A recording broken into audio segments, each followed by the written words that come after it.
दोस्तों सारी खबर पाने के लिए चैनल को सब्सक्राइब करें और उसके बाद ऑल नोटिफिकेशन पर क्लिक ज़रूर करें।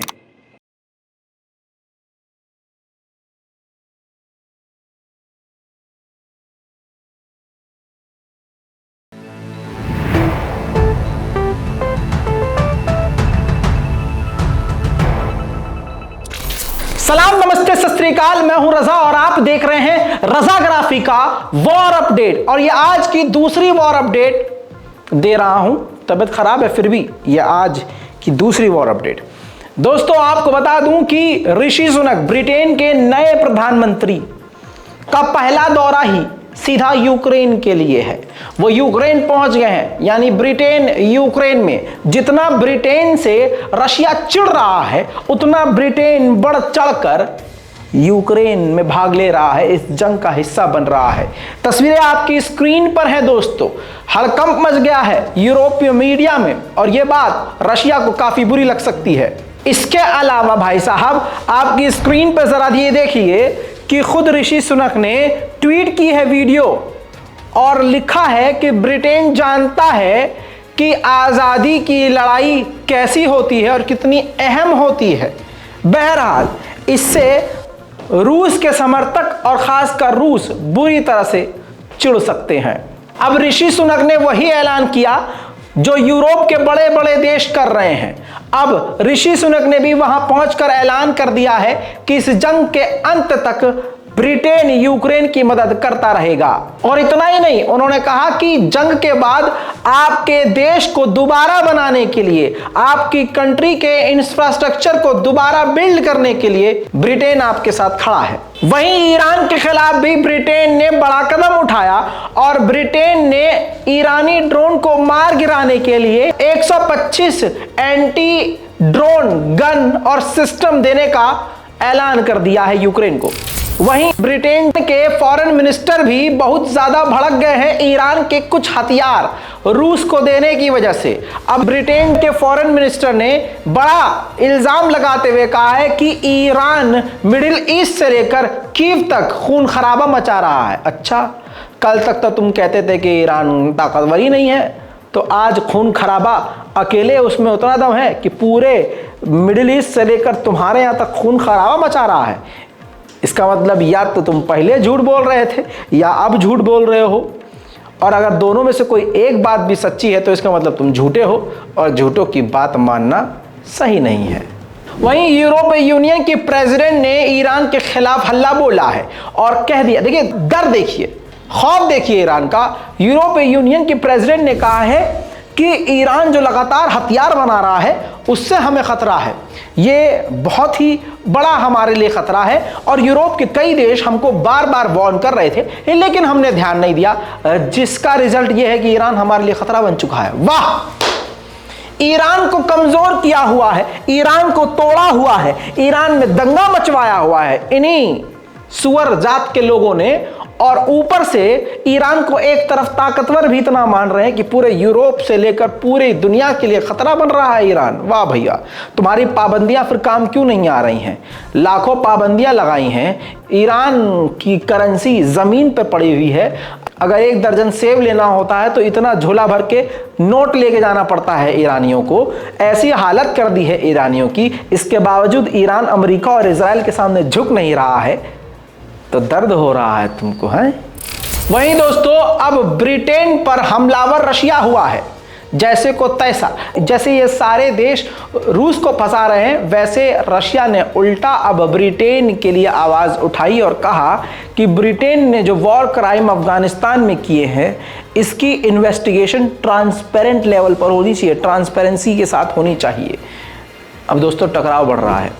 वही एक बड़ी बात दोस्तों सामने आई है। नेटो ने कहा है कि 2 रशियन फाइटर जेट नेटो के वॉरशिप के बेहद करीब आ रहे थे, हमने उनको वार्निंग देकर भगाया है। यानी अब नेटो के वॉरशिप पर भी रूस की नजर है, जो हमारे लिए बड़ा खतरा है। वहीं व्लादिमीर पुतिन ने अपनी सबसे खतरनाक और घातक मिसाइल के बारे में बड़ा बयान दिया है।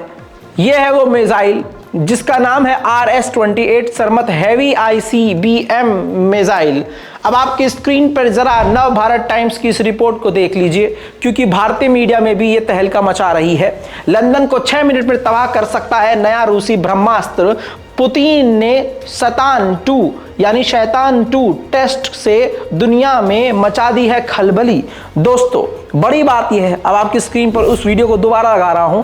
लॉन्च का वीडियो नहीं है, लेकिन तैनाती का यह वीडियो है। यह मिसाइल ही अपने साथ 15 वॉरहेड ले जा सकती है और दुश्मन के कई लक्ष्यों को परमाणु बम गिराकर तबाह कर सकती है।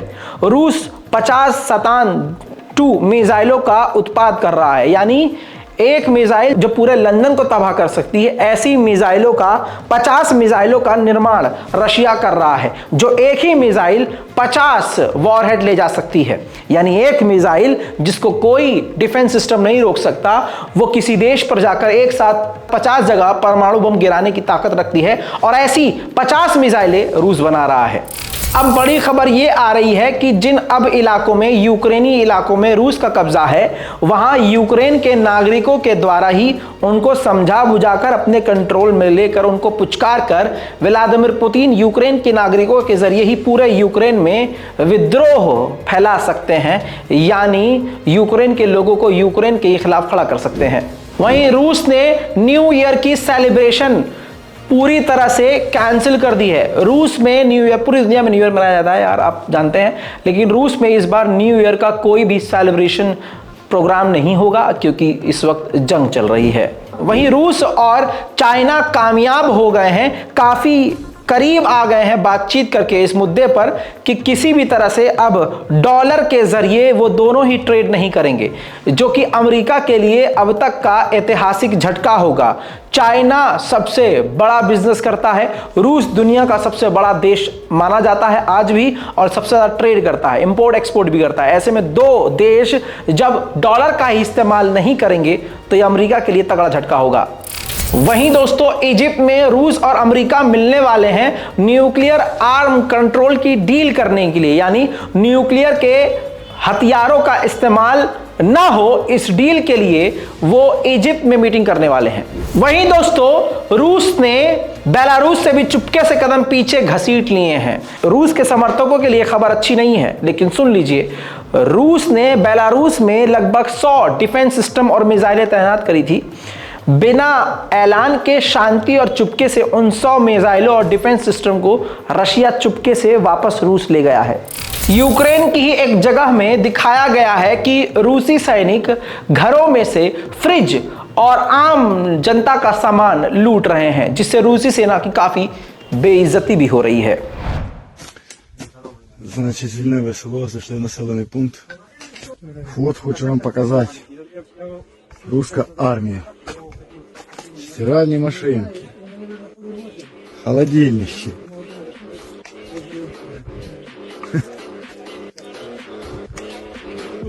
Мопеда притянули. Еще одна стиральная машинка. Еще стиральная машинка. Одна, другая, третья. Да вы шо, ребята. वहीं रूस का एक और इलाका है साखालीन, वहां पर एक और धमाका हुआ। कहा जा रहा है ये भी गैस पाइपलाइन पर धमाका हुआ, लेकिन इसमें 7 लोग धमाके में मारे गए हैं। ये बड़ी खबर है दोस्तों, और बुरी खबर।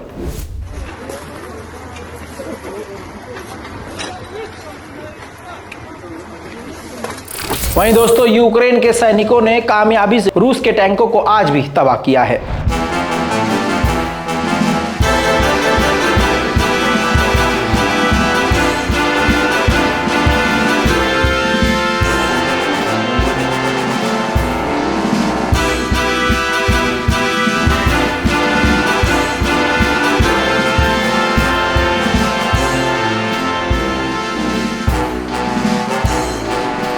इसके अलावा दोस्तों रूस ने इस्कैंडर मिसाइल भी यूक्रेन पर दागी हैं। तस्वीरें में दिखाऊंगा, देखिए।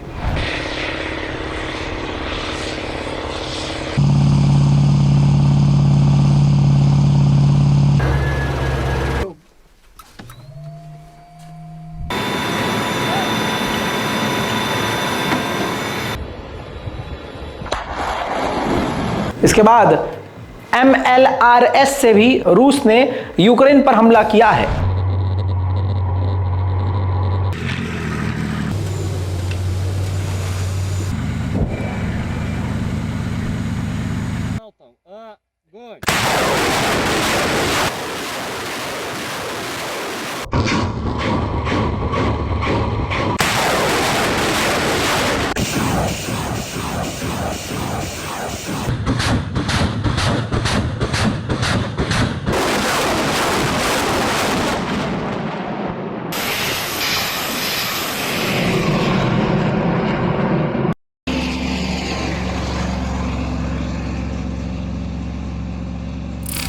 ये तो देख लिया आपने, अब हॉविट्जर भी दिखा देता हूं। रूस ने हॉविट्जर का भी इस्तेमाल यूक्रेन के खिलाफ किया।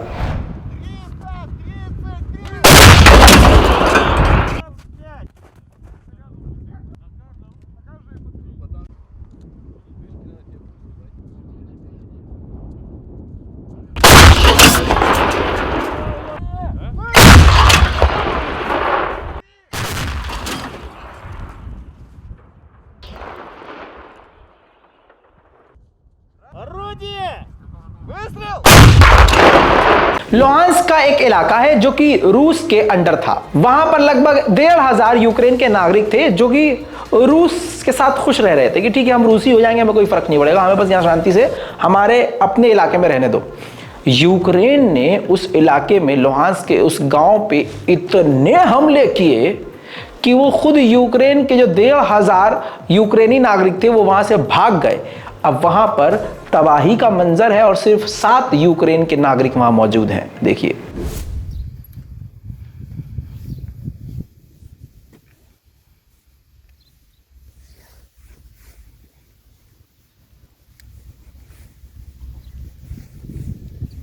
А сколько, говорил, ты населения здесь было? 7 человек осталось. А было? Было что-то типа 1500. Кто-то успел уехать, кто-то не успел. То есть люди остались, получилось в заложниках ситуации, потому что кто-то не хотел и вперед выходить, грубо говоря, российское военнослужащее через них выходить. Укропы могли не дать это сделать. Кто-то боялся наоборот вглубь Украины уходить. Так как это шахтерский городок, довольно много пожилого поколения, которым некуда было ехать. वहीं यूक्रेन का एक और इलाका है इस्ताखानोव। वहां पर यूक्रेन ने बहुत ही खतरनाक हमला किया, लगातार हमले किए, जिससे 2 सिविलियन यूक्रेन के ही नागरिक मारे गए। देखिए,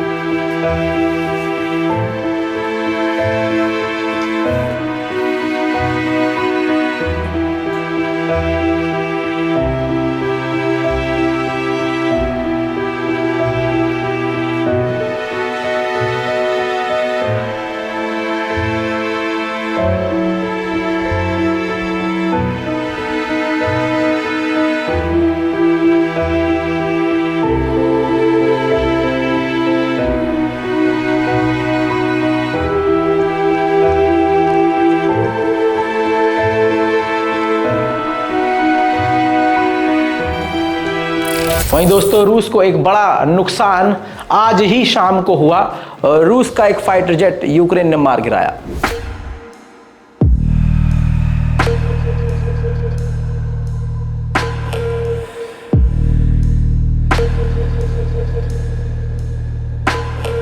रूस और यूक्रेन के वॉर अपडेट में आज के लिए अभी के लिए इतना ही।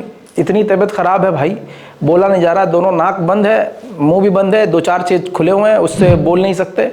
ठीक है, तो आप समझिए, थोड़ा दुआ दीजिए, दुआओं में याद रखिए, रिपोर्ट को शेयर कीजिए, ठंड से बचिए, मौसम बदल रहा है। जय हिंद।